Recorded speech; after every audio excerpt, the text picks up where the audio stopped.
12. The list was huge. Checking dates, it stretched back 5 years. At the start, there were only a handful of initials used to identify the girls. Rodin knew some were likely to be boys, but that would get confusing. Rodin would think of the workers as girls, irrespective of age and sex. Rach had started out as a controller with quick count, 4 paid companions in his employ. They'd seen about 3 clients each per week. Slow work rate, but they could well have been doing other jobs at the same time. Business increased. The girls started seeing 5 clients a week, sometimes more. At times they would have 3 jobs in one day. And as the list of clients grew, Rach had to get more workers. More initials appeared. Sometimes double letters, no doubt to avoid confusion. KA and KR. SH, SA and SZ. By the end of the list, Rodin could make out about 20 regular girls, and others who seemed to do odd jobs, either working for Rach part-time or special requests from clients, the girls possibly persuaded to stay on for these jobs only. This was clear from the list. The odd job companions often paired with the same clients. He checked initials. H. Helia. She was not there from the start, but joined Rach about 6 months after the list began. She was clearly in demand, either that or she worked damned hard. Some weeks she didn't get a day off, and there were times when her clients were in double figures over a week. She must have been exhausted. She was the only one who saw partymen, at least until about 4 months ago. And then the H disappeared. Partyman's listed liaison changed to a V. Rodin looked again, this time searching for an EFE, the one Joran had mentioned. Helia's friend. Rodin felt drawn to these two. He trusted his instinct and followed. The 2 initials did crop up together. Rodin knew this could be purely professional, but in a business this intimate it made sense that the 2 girls were friendly. It would make the work easier, and they'd provide a better service which would result in happier clients. And happier clients came back for more. More work meant more money. Rach would play to whatever advantage he could. Effie started working for Rach about 3 years ago. Most paid companions started at a fairly young age, so she would probably be in her early 20s now. Not a certainty, but he stuck with it for now. Rodin followed the trail of E across the data. She worked hard, not as hard as Helia, but she would be making good money. She had regular clients, names that cropped up once a month, once a week in some instances. Then she stopped. There was a period, about a year and a half ago, when she did no work for Rach for about 3 months. Could be many reasons. Maybe she was poorly. Maybe she wanted to try something different. Maybe she had a kid. Rodin knew the companions would be careful, but he also knew that accidents happened. In most cases, as soon as they realized they were pregnant, they would terminate. But sometimes, for whatever reason, they decided to carry to term. Maybe this Effie had a child. But she came back to work. After those 3 months, she was back on the list, back to her regular clients. For another 7 or 8 months. Almost as busy as she had been before. Then a week of very sporadic work. A couple of clients at the start, a few more dotted around. And then there was no more E, she simply disappeared. Again, from the data, it was impossible to say why. Maybe she got fed up and moved on. Maybe she wanted to spend more time with her child. Or maybe, if the previous absence had been illness, whatever was wrong with her came back. Maybe she was forced to stop working for some reason. Maybe, the dream of many of the girls, Rodin was sure, she found someone to partner. Someone who could support her, and who would care for her. There were many ways to meet a long-term partner. Wandering the streets or going to cafes, clubs and pubs. Advertising or talking to friends of friends. Or maybe paying attention to people at work. Especially if work involved meeting others anyway. But the data told him nothing more. Effie had worked well, had a period of inactivity, come back, only to stop about 7 months ago. And a few months after that, her close friend and co-worker Helia had also stopped. The 2 things might be unrelated. But Rodin's inner voice told him there was a connection. He turned his attention to the clients. As Joran had said, there were no real names. Sometimes initials were used, but more often it was a word. Husky, gambler, animal. Rodin wondered which were chosen by the client and which by the workers. Slapper, speedy, silver-tongued growler. How many were descriptions? Big boy, pencil. How many would offend the clients if they were to hear their monikers? Along with client, worker and date, there were figures most likely to do with the flow of money. One larger figure, one smaller by about a third. The fee paid by the client and the money earned by the worker, Rodin would guess. There were also coded notes, possibly information like location, time and services. No easy way of working it out, and probably of limited value. Too much data. The longer he scrolled through it, the more of a blur it became. He was getting nowhere. Rodin closed down the file. Rodin could push his mind further, but after a certain point the effort didn't repay the results. At times like this, it was better to have a break and focus on something else. It was time to turn his attention to the other investigation. The personal one. It was time to watch the footage from the cafe. The routines he'd set up in the room over the cafe worked as expected, and Rodin was soon scrolling through a list of stored footage, all labeled with a string of digits. Glancing at snippets of the footage, Rodin broke the code, and easily found the recordings from the room Malice had used.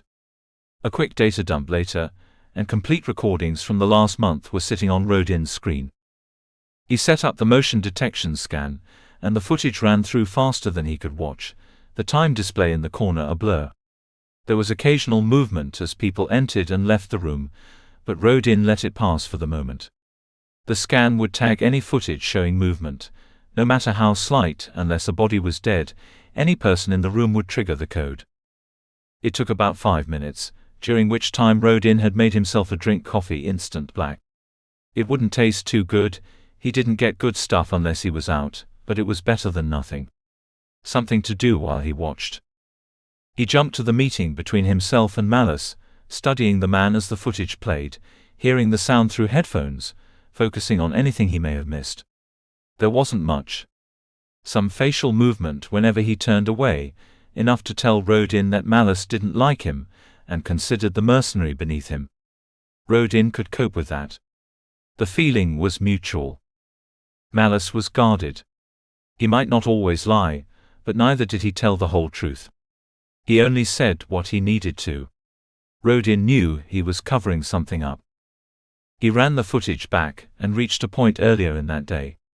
Malice was in the room sitting down, a screen open in front of him. It looked like he was scanning news feeds, but the image from the eye was not sharp enough to zoom in with enough detail. There was a knock at the door, and Malice didn't even look up as he said, "Come in." It was clear he was expecting the visitor. The man was tall, with straight hair that fell to the middle of his back swept away from his forehead. His eyes were wide, as if the weight of the hair was stretching his face, an impression that was heightened by the way he held his mouth permanently open. He didn't greet Malice, and Malice didn't acknowledge his presence. The man sat in the chair opposite Malice and waited calmly. This was not a new situation for him. Malice swiped his screen, placed it on the table and only then looked up. "Well?" Longhair nodded. No problems. He'll agree to supply once he receives details of the chain. "Good." The chain coming along okay? Malice nodded. "Another week. Then we can start." No problem with the funds then? "You anticipated problems?" Longhair shrugged. Your father's vendetta wasn't exactly thought through, was it? Rodin started paying closer attention. "It will be over soon. You're that confident? You know we have the best. And we're getting him for next to nothing. What are you worried about?" I still think it peculiar he's prepared to work for such a low price. I don't trust the man. "No. You don't like the man. There's a difference." Okay. I don't like him. But I don't trust him either. You heard the rumors about the dome job? Some say he turned on the clients. And you believe all that? Some people will say anything. Look, he's the best. He has never failed in a contract yet, and whatever stories you have heard, there is nothing substantial to suggest he has ever turned. And he's working for far less than normal. I don't know why, but it's saving money. Saving your father money. And I'm advising him. That gets me in his good books. Surely you see how important that is. Hands up, as if long hair knew this was an argument he couldn't win. Yes. I know. But how do you know it will be over so soon? He's almost ready for the last name. Long hair eased back in the chair. The last name. Your list is almost finished. Just the controller left. And then with Ephraim's ghost laid to rest, my father relaxes. And after that, we move. Rodin stopped the footage. The old man's daughter. Ephraim. Effie. Confirmation. The daughter was a paid companion. The contracts were on clients and a controller. Her clients. Her controller. The list was almost finished. Rodin had a list. He pulled up the details on the screen and set up a filter. All clients of worker labeled E or E working with another companion. The list was long, although many names occurred more than once. Rodin pulled off the data, created a secondary list. He saw what he had to do next. Match client nicknames with real names. Find records of these clients' movements. Put together a picture of the daughter's movements. An awful lot of work. The thought of it brought a smile to Rodin's face. He started with the fat man. There was a public eye outside his building, and the images taken were kept supposedly securely, but with easy access in DeFloren's data center. He accessed the building's system. The door screen kept a record of interaction. Rodin cross-referenced this with the images, searching for any female who called the fat man's room. Instantly he was down to one person. She looked the same in each image, apart from a jacket appearing when the weather turned. Hair tied back, fringe hanging down, wearing a skirt and leggings with polished heeled shoes. Impractical for walking, but they looked good. Rodin made a note of the dates and times she appeared, then looked at the data from the client list. He ran down E's clients and found the relevant times. The client was referred to as Slob. He pictured the difference in their bodies. Hers no doubt taut and firm with smooth skin. His, fold upon fold of bloated spotted flesh needing to be heaved to one side to reveal the source of his urges. How had she felt battling through all that meat? How had she felt with his jowls flopping as he breathed excitedly on her? But she was a professional. Just like Rodin. In the same way that he killed by removing himself from the room, she would retreat inside herself. She would allow her body to perform the task she was being paid for. He took a screen capture, focusing in on the girl. She looked after herself. Where before Rodin had only noticed her hair tied back, he now saw a shine to it that spoke of care and attention. There was not a strand out of place. Her skin was soft-looking, with only a hint of shadow, just enough to enhance, especially round her eyes. He wondered if she wore contacts that blue could be natural, but it was rare. Looking over her body, Rodin was certain she trained. Not in the same way he would. Obviously she was not after muscle but looking for toning. There was just enough fat on her to give curves. More obvious around her hips than her chest, but that almost added to her appeal. Combined with the smile she wore, she came across as a fun-loving youth, old enough to know better but young enough not to care. Rodin thought back over his last few days. He thought of how he appeared in Relief, or in the clothes shop. Uncertain and restless. Then a rendezvous to get the C-18. Sitting still, showing no signs of emotion. All image. All aimed at fitting in and putting others at ease. The woman in the shop had talked about selling an image. It was all about manipulation. Everyone did it. Rodin could even imagine the fat man making an effort tidying the room, wearing clean clothes, having a quick shower. Maybe even opening a window, letting a little air in. Rodin looked once more at the list. The fat man was one client out of many. The couple would be on the list somewhere. But that still left so many names. The task was too big. There was no way he could find out who all these clients were. But that voice was back, muttering in his mind. Something about another list. Something Malice had mentioned. He returned to the footage from the cafe, replayed the meeting between Malice and Longhair. And there it was, mention of a list. He was on the last name. The last name was Ratch, the controller. The others were the clients. Rodin knew Malice would never give up the list, not willingly.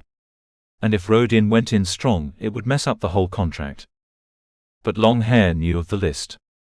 He might even have a copy of it. With a new focus, Rodin started swiping across the screen. If he could discover more about this other man, Rodin was certain he could find an address.